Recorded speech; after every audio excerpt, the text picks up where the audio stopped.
bahwa rizki ini semuanya sudah ditanggung oleh Allah Subhanahu wa Ta'ala. Ada yang dikasih banyak, ada yang dikasih sedikit. Bukan karena bergantung kepandaian. Banyak juga orang bodoh-bodoh tapi yang banyak uangnya, gitu ya.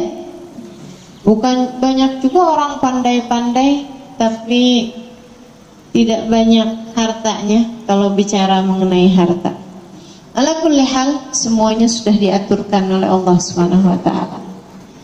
Jangan menilai orang dari harta, jangan memilih pasangan dari harta, gitu kan? Jangan menilai apapun hanya dari harta dunia saja. Apalagi kemuliaan seseorang kita lihatnya dari harta belaka. Kemudian kalau dalil secara dalil akli, Allah pastilah memberikan rizki kepada kita, saudaraku sekalian. Kenapa? Karena Allah Tuhan, karena Allah bos, sedangkan kita adalah hamba, sedangkan kita adalah budak, sedangkan kita adalah karyawan. Di mana-mana yang namanya pekerja selalu dibayar, selalu ditanggung oleh bosnya. Bukan begitu? Allah Subhanahu wa Ta'ala kan yang jadi bos kita selama ini. Allah aturkan kita, kamu harus sholat 5 waktu sehari semalam, kamu harus tutup aurat, kamu harus begini, kamu harus begitu, dan lain sebagainya. Allah bos, sehingga pastilah sebagai bos, sebagai majikan, sebagai pimpinan, dia pasti akan menjamin nafkah bagi semua orang-orang yang berada dalam tanggungannya. Kemudian yang keduanya, kalau kita pikir-pikirkan secara akal kita, pastilah rizki itu sudah dijamin sama Allah Subhanahu wa Ta'ala. Nyatanya dari sejak kita belum bisa usaha apa-apa, belum boleh usaha apa-apa, rizki sudah sampai kepada kita. Semasa kita berada dalam perut ibu kita, jangan kata bekerja. Kan anak bayi dalam kandungan mana ada yang jahit? Janin dalam kandungan mana ada yang sudah mengajar misalnya? Semuanya masih, bahkan makan pun tak boleh. Tapi apakah kemudian dia kelaparan di dalam kandungan situ? Tak ada. Allah sampaikan rizkinya, bahkan dengan cara yang luar biasa. Bahaya bagimu ketika berada dalam kandungan ibumu kalau ada makanan pedas. Orang tuanya pun kemudian setiap kali makan pedas muntah. Oh, ini tak boleh makan pedas, kan begitu? Masya Allah, rizkinya disampaikan. La ilaha illallah, luar biasa sekali. Bahkan kabarnya bayi itu, janin dalam kandungan, wajahnya menghadap ke arah belakang, bukan ke arah lambung. Kenapa? Allah menghindarkanmu untuk mencium bau-bau yang tidak enak, bau-bau busuk dari kotoran yang dimakan oleh ibu kita, gitu ya, sehingga sampai dengan hidungnya pun dihadapkan ke arah sebelah sana, ke arah belakang. Sebegitunya Allah mengatur janin dalam kandungan. Rizkinya disampaikan oleh Allah Subhanahu wa Ta'ala ketika kamu belum boleh mencapai rizkimu sendiri. Dan kita lihat janin-janin dalam kandungan tak ada yang stres. Betul kan? Tak ada yang stres. Kenapa? Tak susah-susah uruskan rizki masih dalam kandungan. Dan bukan hanya kita manusia sebenarnya, semuanya pun sudah dijamin rizkinya oleh Allah Subhanahu wa Ta'ala, termasuk binatang. Sehingga sekalian, gajah itu tak pernah sujud, gemuk-gemuk kan? Kenapa masih khawatir urusan rizki? Bahkan andai ada semut hitam di dalam sebongkah batu, diletakkan di dasar lautan di waktu malam, tidak ada yang dapat melihatnya. Allah pasti akan menyampaikan padanya rizkinya. Begitu katanya para ulama. Saudariku sekalian yang saya muliakan, kalau ada di antara binatang yang protes terhadap urusan rizki, pantasnya adalah cicak. Kenapa cicak? Karena cicak itu rizkinya semua makanan yang bersayap, semua binatang yang bersayap. Dianya sayap sepotong aja tak punya. Coba, gimana caranya dia mau dapetin makanannya, padahal dianya tak bersayap dan makanannya semuanya binatang bersayap? Mau ngejarnya bagaimana? Saudariku sekalian yang saya muliakan, tapi nyatanya kita tak pernah lihat ada cicak mati kelaparan. Subhanallah, ada nyamuk hingga cicak mendekat dari kejauhan. Diam dulu sebelum kemudian mengeluarkan lidahnya. Hap. Kan begitu? Subhanallah. Cicak aja dikasih rizki sama Allah Subhanahu wa ta'ala. Masa kita manusia tidak? Gitu. Jadi kalau kemudian ada orang yang kalau kita tidak ini, kita tidak akan bisa makan, kita tidak akan bisa hidup, tidak akan bisa. Itu omongan orang dari mana itu? Dari yang tidak mengenal Allah Subhanahu wa ta'ala. Kita hamba-hamba Allah Subhanahu wa ta'ala tidak pernah ragu-ragu urusan rizki. Saudara sekalian, tahu apa yang akan kita makan esok hari? Kita tidak tahu. Siapa yang tahu? Allah Subhanahu wa ta'ala. Dan kalau kita pikir-pikir, antara kita datang kepada rizki dengan rizki datang kepada kita, jauh lebih panjang masanya rizki datang kepada kita. Saya setiap pagi minum kopi. Saya kalau mau buat kopi hanya perlu pergi ke dapur,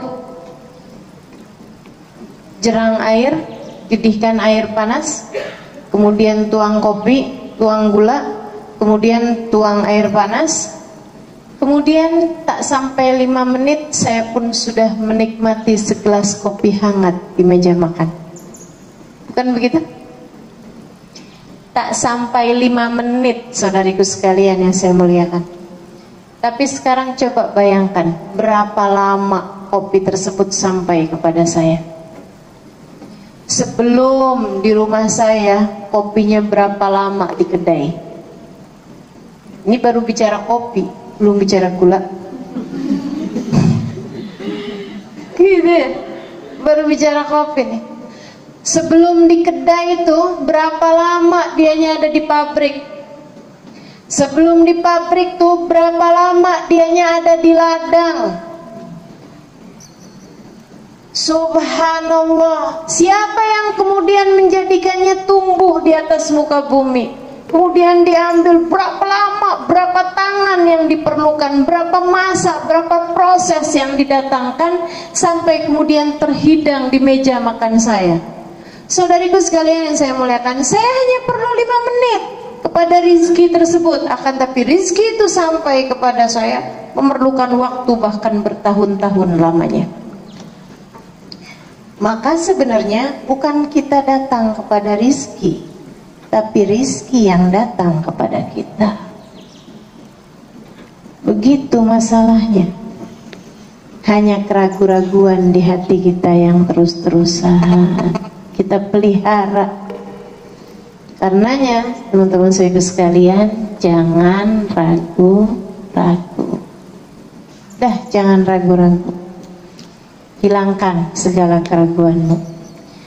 Rizki Allah yang bagi, rizki Allah yang bagi, rizki Allah yang bagi. Udah selesai, rizki diatur oleh Allah Subhanahu wa ta'ala. Kita hanya perlu menjalankan yang belum dijanjikan oleh Allah. yaitu ketaatan perintah Allah Subhanahu wa taala. Itu yang harus kita jalankan. Urusan rezeki sudah selesai.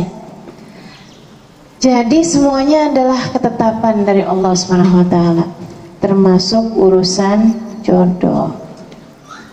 Siapa bilang kalau pacaran kemudian menikah? Ibu-ibu yang udah punya suami, saya tanya, suamimu pacar pertamamu kah?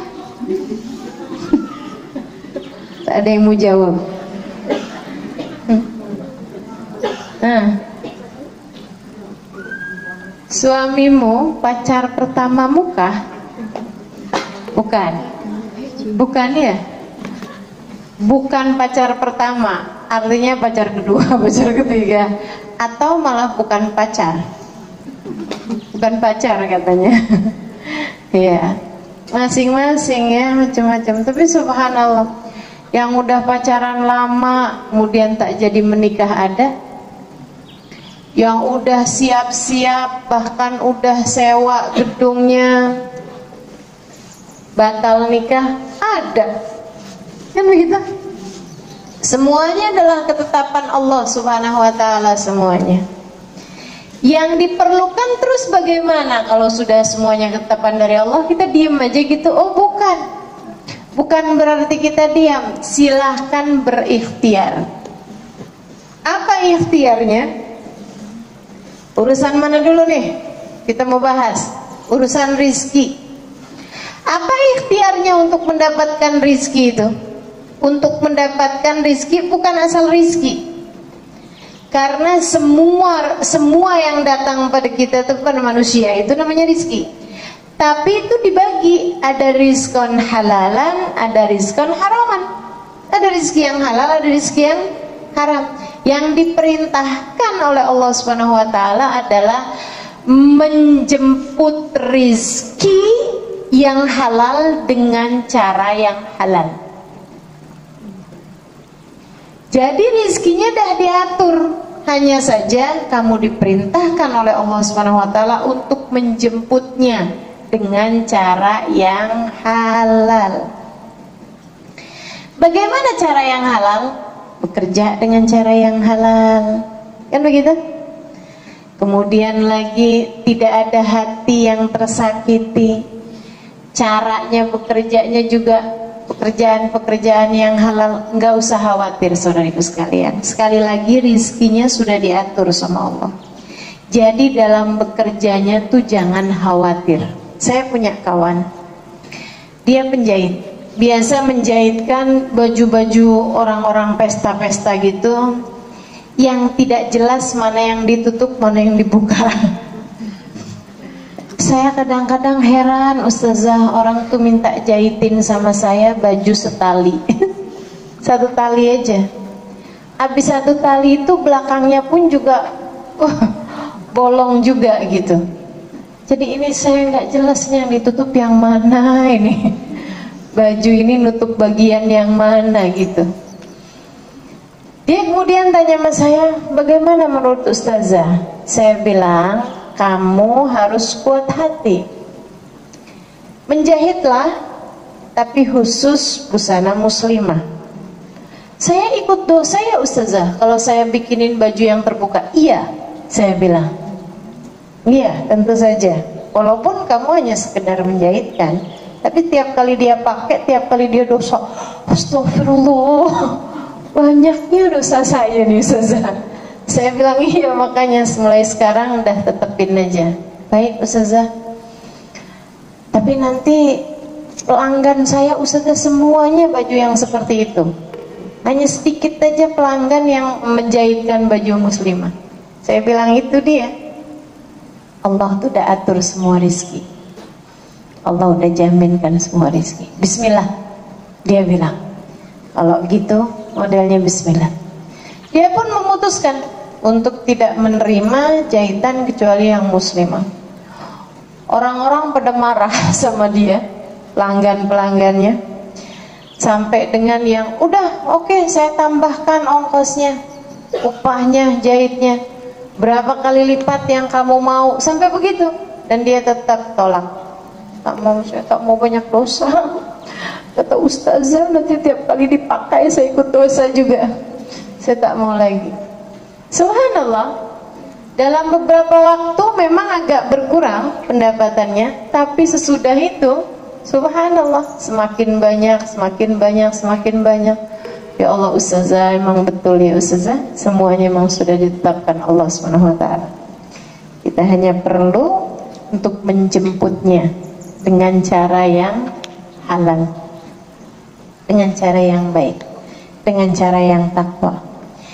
Jangan takut karena kita melakukan kebaikan kepada orang lain, rizki kita berkurang. Saudaraku sekalian, karena pengatur rizki satu, namanya Allah. Ada dua orang punya kedai perhiasan di sebuah pasar. Satu hari ada orang beli di kedai dia nih, orang soleh ini ya. Dia udah pilih-pilih, kemudian dia bilang, si yang punya kedai dia bilang, Pak, Bapak boleh pilih dulu mana perhiasan yang Bapak mau beli. Habis itu kemudian dia udah pilih-pilih, satu dia bilang, terus yang ini nih saya mau beli, saya mau bagi hadiah istri saya. Dia bilang kemudian sama bapak itu, Pak, perhiasan yang sama seperti ini sebelah jual juga.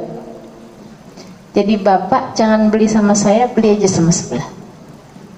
Dia bilang, kenapa? Saya mau belinya di sini kok. Tak Pak, beli di sana aja. Memangnya kenapa? Dia bilang, karena saya sama dia buka kedai ini dari tadi pagi. Saya sudah ada beberapa orang yang beli di kedai saya, sementara di kedai dia belum ada yang beli. Jadi silahkan Bapak beli di kedai sana. Masya Allah. Itu yang seperti itu menurutmu, apakah kiranya akan berkurang rizkinya? Oh, tidak akan. Justru akan bertambah, bertambah, bertambah. Hati yang penuh cinta. Baik yang membeli maupun yang menjual dalam Islam, seharusnya semuanya membeli dan menjual dengan cinta. Membeli dengan cinta macam mana? Saudariku sekalian yang saya muliakan, menjual dengan cinta tadi saya sudah ceritakan. Membeli dengan cinta macam mana? Ini kelakuan orang Jakarta, kalau nawar ikan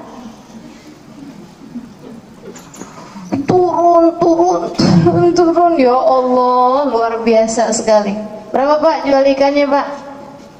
Misalnya gitu ya, 10 ringgit. Ya ampun Pak, ikannya udah jelek juga, 3 ringgit ya Pak ya. Dari 10 ke 3 ringgit. Masya Allah, Masya Allah. Sehingga sekalian saya muliakan, itu namanya membeli tanpa cinta. Belilah dengan cinta. Kalau kita beli apalagi kepada sesama orang Islam yang bagus-bagus. Kalau perlu malahan, wah Pak ikannya bagus nih Pak nih, saya tambahin deh, gitu. Bapak tadi bilang berapa 10 ya, saya bayar 20 ringgit ya Pak. Ikannya bagus. Gitu. Ya Allah, itu namanya membeli menjual dengan cinta. Saudariku sekalian yang saya muliakan, rizki itu seperti itu tuh keadaannya tuh. Tidak bisa membahagiakan seseorang juga gitu, dan tidak membuat nilai seseorang bertambah atau turun dengan rizki. Yang kita perlukan adalah menjemput rizki tersebut dengan cara-cara yang halal.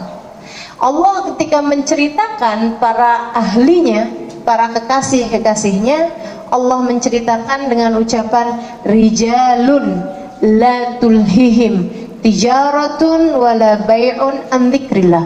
Rijal, kata Allah, hamba-hambaku, laki-laki, orang-orang, la tulhihim tijaratun, perdagangan, wala bay'un ataupun transaksi jual beli tidak membuat mereka terlalaikan dari Allah.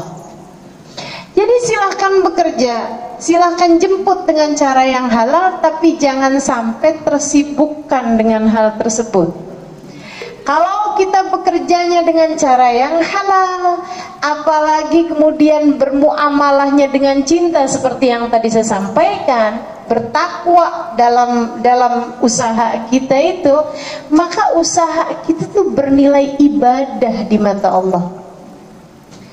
Yang sampai-sampai, saudara sekalian, katanya Nabi Muhammad alaihi wasallam, "Ayyu mamri'in bata kalan min syughlih bata maghfurun lah."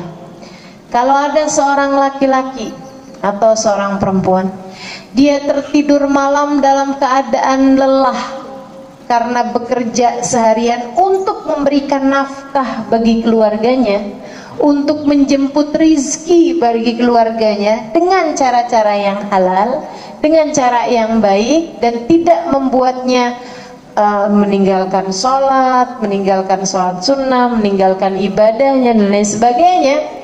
Dia kemudian malam-malam hari kelelahan karena habis bekerja seharian, bahkan mungkin tidurnya dengan ngorok, keluar suaranya, gitu ya. Itu katanya Nabi Muhammad alaihissalam, bata maghfurun lah. Dia tidur dalam keadaan Allah mengampuni dosa-dosanya. Masya Allah. Itu padahal kalau kita punya suami ya, suami kita bekerja mencari nafkah buat kita, mencari rizki buat kita dan anak-anak kita. Dia tidur dalam keadaan ngorok seperti itu, kita marah, kita kesel, padahal dia bekerjanya buat kita. Allah, dia bekerjanya bukan buat Allah, bekerjanya buat kita. Allahnya kesian sama dia. Jadi mulai sekarang kalau melihat suami kita kelelahan tidur dalam keadaan ngorok, coba pandang dia dengan pandangan Allah kepadanya. Ya Allah, dia bekerja nih mencari rizki buat saya dan anak-anak. Ya Allah, Engkau saja memandangnya sambil mengampuni dosa-dosanya. Masa saya tidak memandang dia dengan pandangan penuh cinta? Ini kita pandangin suami kita yang tidur dengan pandangan penuh cinta. Maka teman-teman saudara sekalian, saya muliakan, itu rizki. Cari dengan cara yang halal, cari dengan cara penuh cinta, dengan takwa pada Allah Subhanahu wa taala, maka pencarianmu terhadap rizki, usahamu untuk itu semuanya bernilai ibadah di mata Allah Subhanahu wa taala. Jangan takut rizkimu hilang. Jangan takut rizkimu salah alamat. Jangan takut rizkimu tidak akan sampai kepadamu. Tidak ada ceritanya, tidak ada ceritanya. Malahan seringkali karena terburu-buru, rizki yang seharusnya datang dalam keadaan halal akhirnya datang dalam keadaan haram. Sayyidina Ali bin Abi Thalib bercerita, katanya Sayyidina Ali, satu hari saya ada mau pergi ke rumah seorang kawan. Di depan pintu rumah orang tersebut, saya merasa perlu ada orang pegangkan keledai saya, naik keledai. Kata Sayyidina Ali, saya cari-cari orang, ada seorang pemuda, saya bilang, tolong dong pegangkan ini keledai saya mau ada jumpa dengan kawan, tak ada buat mengaitkan keledai. Dia bilang, oke, baik. Wahai Sayyidina Ali, saya pegangkan, saya jagakan keledaimu. Masuklah Sayyidina Ali, bual-bual, bincang-bincang sama orang rumah tersebut. Tengah-tengah bincang-bincang ada terpegang-pegang uang di sakunya. Dia lihat 5 dinar, uangnya Sayyidina Ali. Sayyidina Ali kemudian mikir, saya mau bagi nih buat yang pegangkan keledai saya. Kesian, dia udah pegangkan keledai saya, jadi nanti saya mau bagi itu. Begitu keluar Sayyidina Ali, keledainya tak ada. Orang itu pun juga tak ada. Sayyidina Ali cari-cari, kemudian akhirnya ada orang bawakan keledainya. Ini keledaimu ya? Kata Sayyidina Ali, oh iya betul. Wah, mana dia tuh yang pegang? Orangnya sudah kabur dan mencuri tali pegangannya keledai. Waduh, ini saya perjalanan cukup jauh, agak susah kalau tak ada talinya. Boleh tak Pak belikan saya tali keledai? Nih saya ada uang 5 dinar, belikan saya talinya. Pergilah orang tersebut pasar, kemudian pulang. Dia bilang, nih berapa harganya? 5 dinar. Oke, baik. Diambil sama Sayyidina Ali talinya keledai tersebut. Begitu dibuka, ya ini dia tali keledai saya yang hilang. Kata Sayyidina Ali, orangnya macam mana nih yang jual tali keledai? Orangnya begini, ada ininya, ada jambangnya. Oh, itu dia yang tadi pegangkan tali keledai saya tadi itu. Dia yang curi tali keledai saya. Kata Sayyidina Ali, subhanallah, memang uang 5 dinar tuh memang harus jadi rezeki dia. Andai saja dia mau menunggunya, bersabar menunggunya beberapa menit, akan datang uang tersebut dalam keadaan halal. Akan tetapi karena dia tak sabar menunggu, dia pun kemudian mencuri tali keledai, menjual barang yang bukan milik dia. Akhirnya kemudian datanglah 5 dinar yang memang menjadi ketetapan Allah akan menjadi rizkinya dalam keadaan haram. Maka jangan tergesa-gesa urusan rizki. Jangan tergesa-gesa. Biasa-biasa aja. Semuanya udah ditetapkan Allah subhanahu wa ta'ala. Tak usah benci si fulan, si faltan, hanya karena wah gara-gara dia nih rizki saya jadi susah. Saya buka kedai, dia buka juga sebelah. Semua langganan saya diambil sama dia. Rizki saya dicurinya. Tak ada rizki dicuri, tak ada rizki dicuri. Uang dicuri ya, ya. Dompet hilang dicuri ya, rizki dicuri tak ada. Dia yang mengambil jatah rizkinya dia sendiri dengan dalam keadaan haram. Akan tetapi tak ada rizki dicuri. Yang harus jadi milik kita, yang akan jadi rizki kita, pasti akan sampai kepada kita. Syi'na am abaina, mau atau tidak mau, pasti kita tidak akan mati teman-teman, kecuali setelah semua jatah rizki kita sampai kepada kita. Kecuali setelah semua jatah makanan kita habis termakan oleh kita. Tidak akan mati kita sebelum itu. Maka percayalah, urusan rizki sudah ada jaminannya.